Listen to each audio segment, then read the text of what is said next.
প্রিয় ছাত্রছাত্রী বন্ধুরা আসসালামু আলাইকুম। কমার্স ক্লাসরুমে স্বাগত জানাচ্ছি। আমি সোহেল রানা। আজ আমি আবারও আপনাদের সামনে হাজির হয়েছি নতুন একটি ভিডিও নিয়ে। আমার আজকের ভিডিওর বিষয় হলো cost accounting.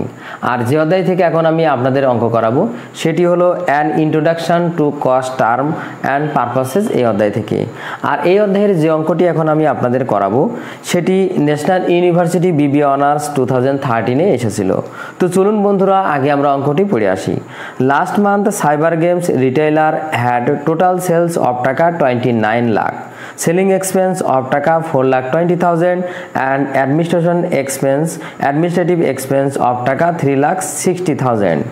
The company had beginning merchandise inventory of taka 4,80,000, purchased additional merchandise inventory for taka 19 lakh and had ending merchandise inventory of taka 3,40,000. রিকোয়ার্ডে দেখেন বলা হয়েছে prepare an income statement for the company for the month. বলা হয়েছে যে এই মাসে কোম্পানির income statement তৈরি করো। তো ইনকাম স্টেটমেন্ট আমরা এর আগেও অনেকবার অনেক সাবজেক্টেই করেছি।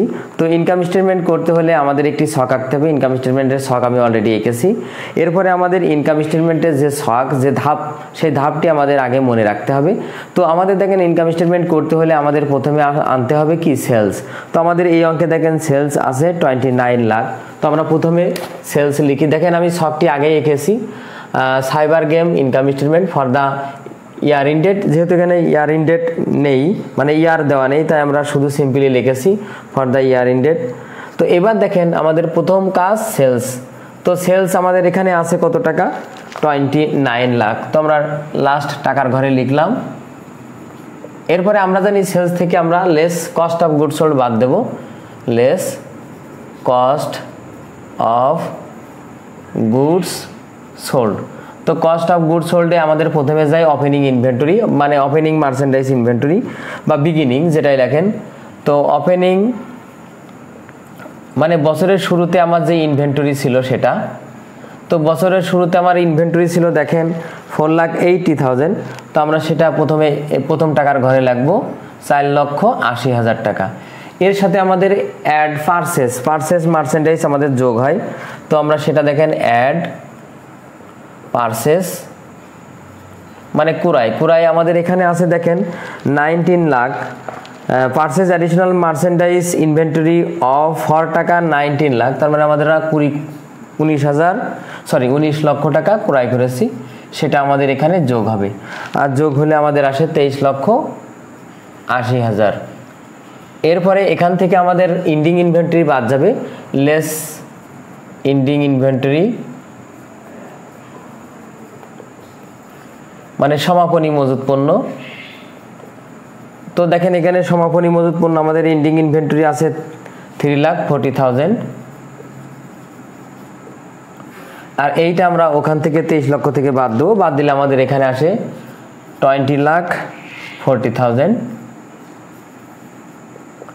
আর এবার দেখেন সেলস থেকে এই কস্ট অফ গুডস সোল্ড যে 20,40,000 সেটা আমরা বাদ দেবো। বাদ দিলে আমাদের 8,06,000 আসে, যেটা আমাদের গ্রস প্রফিট। আমরা এটা কি লিখবো? Gross profit.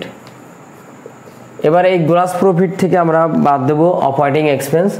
তো আমাদের ধারাবাহিক অপারেটিং এক্সপেন্স দেখেন আমাদের কি কি আছে। অপারেটিং এক্সপেন্স, তো অপারেটিং এক্সপেন্সের মধ্যে দেখেন আমাদের এখানে আছে selling expense and administration expense. তো সেলিং এক্সপেন্স 4,20,000। তো আমরা এখানে লিখি সেলিং এক্সপেন্স। আমরা এখানে লেস একবারে লিখি লেস। তো আমাদের অপারেটিং এক্সপেন্স প্রথমে আমরা সেলিং এক্সপেন্স লিখি। সেলিং এক্সপেন্স, তো আমাদের সেলিং এক্সপেন্স আছে হলো 4,20,000।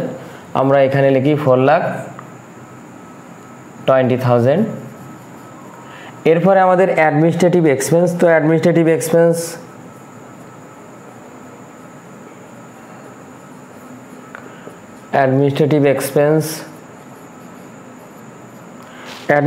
এক্সপেন্স দেখেন আমাদের এখানে আছে 3,60,000। তো আমরা এখানে 3,60,000 লিখি।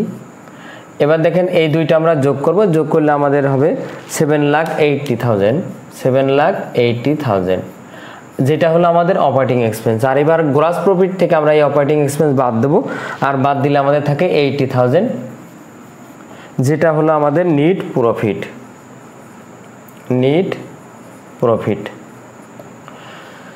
এবার এটা আমরা এখানে ক্লোজ করে দেব। তো এটাই ছিল আজকের অঙ্ক। তো ছাত্রছাত্রী বন্ধুরা, আজ এ পর্যন্তই। আমার ভিডিওটি কেমন হলো অবশ্যই কমেন্ট করে জানাবেন। যদি ভিডিওটি ভালো লেগে থাকে অবশ্যই ভিডিওতে একটি লাইক দেবেন। এছাড়াও অন্যান্য বন্ধুদের দেখার সুযোগ করার জন্য অবশ্যই ভিডিওটি শেয়ার করবেন। ধন্যবাদ, আল্লাহ হাফেজ।